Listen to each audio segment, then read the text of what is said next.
নমস্কার বন্ধুরা, আমি বৃষ্টি। গল্প বৃষ্টির আড্ডার একটি নতুন অডিও স্টোরিতে সকলকে আবারও স্বাগত জানাচ্ছি। আশা করছি তোমরা সকলে ভীষণ ভালো আছো আর তোমাদের ভালোবাসা এবং আশীর্বাদে আমরাও ভালো রয়েছি। তো আজকে একটি নতুন গল্প নিয়ে হাজির হয়ে গিয়েছি, একদম আনকরা নতুন গল্প আজকে আমি তোমাদেরকে শোনাবো।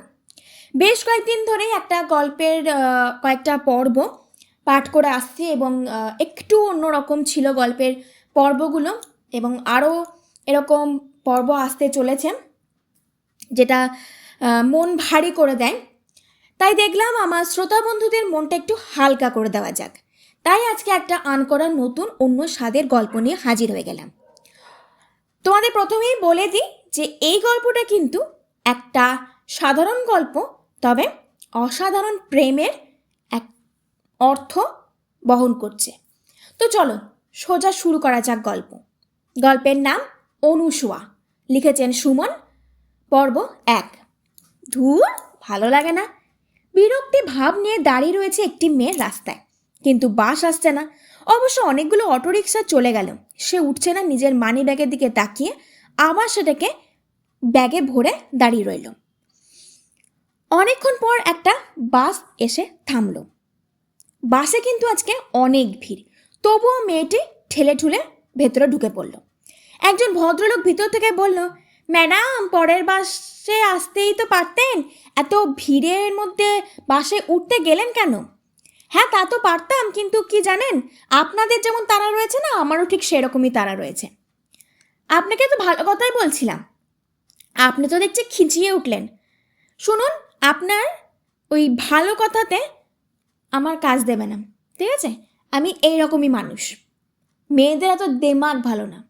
হ্যাঁ, আমি জানি মেয়েদের এত দেমাগ ভালো না, তো আপনারা না আমার বিষয়ে এত নাক গলানোও ভালো না। আজকাল কাউকেই কিছু বলা যাবে না। মেয়েটি আর কথা বাড়ালো না। হ্যাঁ, মেয়েটি চায় না কথায় কথা বাড়ুক, ওর কাজ ইন্টারভিউ, চাকরিটা খুব দরকার, আর ইন্টারভিউতে সময় মতো পৌঁছতে চাই। এদিকে তো মানি ব্যাগে টাকার অভাব, তাই বাধ্য হয়ে ভিড় বাসে উঠেছে। কিছুক্ষণ দাঁড়িয়ে থাকার পর ও বুঝতে পারলো ভিড়ের মধ্যে ইচ্ছে করে কেউ ওর গায়ে পড়ার চেষ্টা করছে। ঘুরে দাঁড়িয়ে দেখলো সেই লোকটি যে কিছুক্ষণ আগে ওকে জ্ঞান দিচ্ছিল বাসে না ওঠার জন্য। ঠিক করে কি দাঁড়াতে পারছেন না? আমি তো ঠিক করে দাঁড়িয়ে আছি, দেখতে পাচ্ছেন না বাস ভিড়, তাই গায়ে একটু টাচ হতেই পারে। নিজেই তো জোর করে ভিড় বাসে উঠেছেন। এই, আপনাদের মতো লোকগুলোর জন্য না মেয়েরা ভিড় বাসে উঠতে ভয় পায়, জানেন? কি বলতে চাইছেন আপনি? আপনার মতো বাজে মেয়েরা জোর করে ভিড় বাসে উঠে আমাদের ছেলেদের ফাঁসানোর চেষ্টা করে। হঠাৎ করে বাসটা জোরে ব্রেক করলো, আর সেই লোকটির পায়ের ওপর একটা ছেলে জোর করে পা টিপে দিল। ইচ্ছে করে নাকি টাল সামলাতে না পেরে, সেটা কিন্তু বোঝা গেল না। এই ছেলে, ঠিক করে দাঁড়াতে পারো না? কি করবো বলুন, বাসটা তো এত জোরে ব্রেক কষলো, তাই নিজেকে সামলাতে পারলাম না, তাই বলে ঠিকঠাক দাঁড়াতে পারবে না? একটুক্ষণ আগে আপনি বোধহয় বলছিলেন না ভিড় বাসে এর ওর গায়ে টাচ হতেই পারে। মেয়েটি কথাটা শুনে ছেলেটিকে দেখার চেষ্টা করলো, কিন্তু ছেলেটি ওর দিকে পিছন ঘুরে রয়েছে।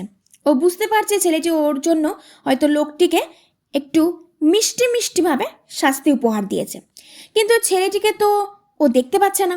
কিছুক্ষণ পর ওর স্টপেজ চলে এলো। মেয়েটি নিচে নামার সময়ও একবার ছেলেটিকে দেখার চেষ্টা করলো, কিন্তু ওই জামার লাল কলার ছাড়া আর কিছুই দেখতে পেল না। যাই হোক, ওর ওই সব দিকে মাথা না ঘামিয়ে সোজা বাস থেকে নেমে গেল এবং ইন্টারভিউর দিকে তাকে যেতে হবে। ফোন থেকে অ্যাড্রেসটা দেখে নিয়ে ঠিকানা অনুযায়ী সময় মতো অফিসে এসে উপস্থিত হলো। ওয়েটিং রুমে অনেকেই বসে আছে, সবার কাজের দরকার। ও এর আগেও দু একটা ইন্টারভিউ দিয়েছে, তাই ইন্টারভিউ নিয়ে ওর কোনো ভয় নেই মনের মধ্যে।